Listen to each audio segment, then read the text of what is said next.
Maisha yetu yamejaa changamoto zinazoweza kutukatisha tamaa, lakini ukweli ni kwamba mabadiliko makubwa huanza na hatua ndogo sana. Kila wazo jema linaweza kuwa mwanzo wa mabadiliko makubwa. Usidharau mawazo ulionayo moyoni, yanaweza kuwa suluhisho la kesho. Katika jamii yetu, tunapokumbana na vikwazo vya ajira, elimu, maendeleo, hatupaswi kukata tamaa. Badala yake tujiulize, ninaweza kufanya nini kwa uwezo wangu mdogo? Wazo moja la ubunifu, tendo moja la uadilifu au mshikamano wa watu wachache unaweza kuleta mabadiliko yanayoonekana na watu wengi. Tukiweka mbele maadili, elimu, ubunifu na umoja, tunaweza kubadilisha simulizi ya changamoto kuwa hadithi ya ushindi.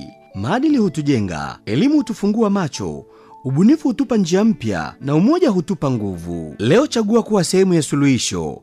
Anza na wazo jema, likuze, lishirikishe. Dunia hubadilishwa na watu ambao wanaamini kuwa inawezekana. Sina mengi kwa leo. Naitwa Isaac Mwacha. Nikutakie tafakari njema, panapo majaliwa.